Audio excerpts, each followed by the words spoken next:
As I was leaving Iowa, and just last night, 9 o'clock, I'm crossing the border, going to a town in Missouri. And I go into a Dairy Queen, and there's a young lady there.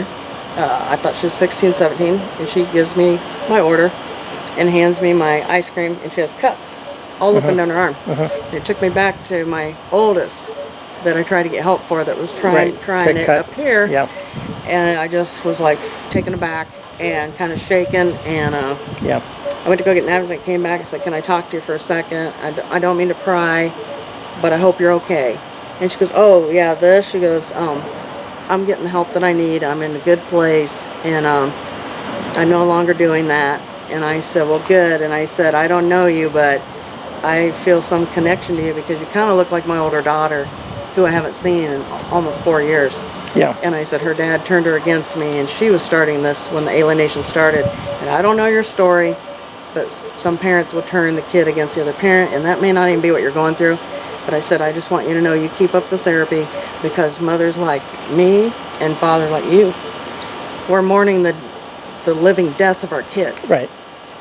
And so I said, if you were to end your life, your mom and dad can't go on.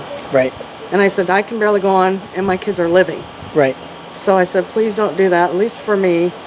I don't know you, but here's my number, and you can call me anytime. And she hugged me, and then I said, what's your name? She said, Kylie. And I said, oh, no, because that's my daughter that doesn't want to live. Because of Judge Husher, who wouldn't give me visitation, she said she doesn't want to live. And the guardian ad litem is saying it's because of a boyfriend breakup, and it's not. My daughter said to me, it's because the judge won't give me visitation, and you never did anything wrong. And so I got her name and hugged her, and I walked back out. I got her a poem about depression, the alienation poem, that also, and flyers. I left my number, and I drove back through the drive-thru, and the manager ran to the door and said, Kylie, she's here again. And as I was walking out, I heard her just wailing. This didn't just happen, and she's bawling. And so I said, I'm so sorry if I upset you. She goes, no, I'm so glad you stopped here. And I'm praying for you and your kids. And, you know, I went up there, Jeff, for a purpose to help my kids, and hopefully I'd see them. And maybe it was because of that girl. You never know. It was 14 miles round trip, and maybe it was because of the young mother in Ankeny.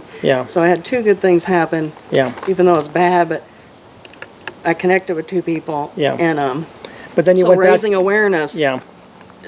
People can say it's not worth it. It is worth it, because this little girl hopefully might be able to But you touch came back somebody. around to the drive-in line, you said. I went through the drive-thru because I didn't want to go back in. I didn't know if I wanted to see her again, or if she was upset with me. I didn't know. I was like, did I pry? You know, and when he hollered out, Kylie, she's here, I knew that she was okay with it. And she ran up to the window. And she said, thank you for stopping. And, you know, I handed her stuff. She said, I'm going to look at this, and I'm going to do a speech on this. Now, I don't know if it's alienation she's going through. I don't know. But I talked, you know, hopefully it helped her. I don't know. It helped me. I mean, I was crying. I couldn't drive for a while. And then I was like, whew, okay, now I'm not so angry that I drove 1,400 miles round trip because I got to see this little girl. And maybe it's because I heard my daughter's name. Maybe it's a good thing. Maybe it's a good sign. I don't know. But my son, I found out 6 weeks ago, called my mother, who I haven't talked to since January. And he said, we love our mom. And I want Nicole Garbus-Nolan, you bitch, to hear this. My son called my mom and said, we love our mom, and we want to be in our mom's life. But if mom will quit going to court and taking our dad to court, then we'll have a relationship. Well, I'm not taking their dad to court. I'm trying to get my kids help. This isn't about him. He doesn't rent space in my head. I hope she understands my kids do, and I'm trying to get them help. You know, I'm going to be honest with you. What it sounds to me like your ex-husband is using the kids as human shields. You know, you know, this is the excuse that he's giving, telling them, trying to convince them of that. I mean, anybody who knows you knows that you're fighting for your kids. You know, the only thing that your ex-husband has come in under fire for is because of his efforts to destroy things. And whether it be his narcissism, whether it be the way that he's been destroying you financially, the way that he's been ruining the kids. So I mean, in the it's a pretty good, like a bright red flag when the kids are 4 months from being 18, Jeff. yeah, And he retains a lawyer Yeah. to keep him from me 4 more months. Yeah. Why not take the $10,000 Yeah. and put it toward college? yeah, I Or know. say, hey, why don't you and your mom go have a steak Yeah. and reunify? Yeah. Because that's best for you to have a relationship with two parents. So when I went through divorce back in July of 2012, I was temporarily at my son's house. My daughter was there, and they were upset with my ex-wife. My son was hanging up on her. My one daughter was upset with her because actually my daughter got pregnant during the divorce time, and then she told my ex-wife that she lost the baby, and my ex-wife was like, "Oh, good, that's." And my daughter was furious with my ex-wife that she would think that this was a cause of rejoicing, and then there was also other crap that was going on too. But even though the divorce was wrong and everybody knew it. Past everybody knew it. Nobody was for it. Now some people are changing their minds because I've embarrassed them because my former in-laws loaned $45,000 so that they could get 3.5% interest. Once that came to light, I was not supposed to know anything about this. My ex-wife told me before the divorce, and I raked them over the coals. And because they would not apologize to my children for doing that, I made it public. So now all of a sudden I'm this terrible beast. But I'm like, this is you're wrong. I'm sorry. You're missionaries and everything else. But anyway, even then, even though I knew it was wrong, everybody knew it was wrong. She was destroying the family. I asked my son and my daughter to call up their mother and say they loved her. And I mean that maybe I was wrong to say that. I don't know. The actions that she did were despicable. She destroyed a family. She has to this day. I mean, the reason I'm going against this one judge in Rockwall is because I was taking my ex-wife to small claims court for alleged perjury, and the judge said, "Oh, this is alleged perjury. It's not real perjury." Right. Well, and it's a bunch of So, good. I hope that Judge Jack James of Precinct 1, Rockwall, I don't say his name a million times. I have filed a complaint against him, and I'm hoping that they're investigating him, and I'm hoping that he's reprimanded. I'm actually hoping that he's removed. This is how bad, egregious I think his behavior was. But nevertheless, at that time, you're like, do not destroy the family. Right. And people destroy the family, they destroy kids, and then they always turn it around like somehow you're the person. So what happened with me, Jodi, the moment that, she got her divorce, because in Texas you can't stop it. Right. She wrote to me afterwards. She was holding out hope to the very end. It's a bunch of bull. The whole thing is a bunch of bull. But her parents gave her $45,000 to help her along, and which I wasn't supposed to know about. But she immediately after she got her divorce, she put this poster up on her Facebook wall that said, God had delivered her from a violent person. Oh, nice. I had never been accused of any of this stuff. Now all of a sudden, because there were some other things that were taking place that, the Lees, her maiden name is Lee, the Lees have a very difficult time admitting that they're ever wrong. Right. So all of a sudden now the story has to change that, I had to get away from this abusive man. Right. I never was accused of this. Right.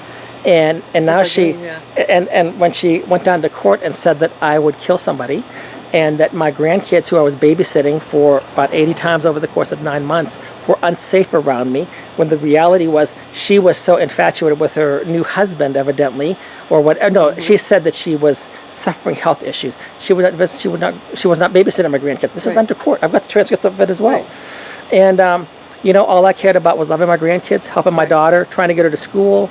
And but now she and her parents, Rich and Yvonne Lee, missionaries, who I supported financially, have now started this whole thing about how abusive I was and everything else. And so I took her for alleged perjury. But the things that you're talking about, you want to see the family healthy, and yet the person who wants to see that is often the person who gets targeted. It's like somehow there's something wrong with you. Yeah. I've experienced. I never in my life would have thought that this actually happened in a certain way. And I'm sure that you felt the same way. I mean, you were just wonderful with your kids, and then all of a sudden now you have become enemy number one, who should be decapitated, among other things. I'm bipolar, but I even voluntarily took a psyche vow. Voluntarily. Yeah. And they laughed at me at Tarrant County. He goes, who ordered this? The doctor did just recently because I signed up at JPO. Yeah. I said, no one ordered it. He goes, never heard of this. I said, well, my ex thinks I'm bipolar. So you want to go and prove it? I'm just going to volunteer. And he goes, well, we're not in the business of proving anything, but if you want to. Yeah. And it came back Yeah. clean as could be. Yeah. No bipolar, no. Yeah. He did say, he goes, well, you're not really a candidate to take this because of all the trauma that you've been put through. Yeah. But I can sure tell you if you have this or whatever. So Jodi, speaking of that, I mean, in her opinion here, among other places that I've seen, the judges freely admit your ex-husband causes the problem, and they punish you. Yep. I mean, this is Justice USA. Unbelievable. Or Iowa, or whatever you want to say. And unfortunately, that's the way it happens. I'm like, I don't even know what to do. If I'm going to continue with the court-appointed attorney because she's doing a great job. Probably do the motion for enlarger amend. Yeah. If they're watching this, they're probably going to know my play-by-play, but to toll the time on the appeal. So I just think that, let them know play-by-play, but at the same time, let the media know play-by-play. Let every legislator know play-by-play. I've already sent my order. Oh, good. I've already sent my order to the FBI. I mean, my feeling about it is this, is that, if you're out front publicly, they're going to, I was recently threatened to be sued again. I had to pull down, make a private status for this one friend of mine because everything that she said on the video was true, but now she's going to be sued again and she's got to let it die down a bit. But all of this crazy stuff that takes place. And I'm sure that you've been threatened to be sued a million times. I've talked with Kim Dvorak. She's been threatened to be sued. Everybody who tells the truth, somehow we get to be sued for defamation of character for telling the truth. Whereas the people who lie like crazy, perjury is not an issue. Perjury. Even when I called the Attorney General's office a couple of weeks ago, the gal said, we can't help you because you're filing a federal lawsuit. I go, but I haven't filed one yet. How do you know I was filing one? Yeah. They're watching. Yeah. They know. Yeah. And they know that I probably should.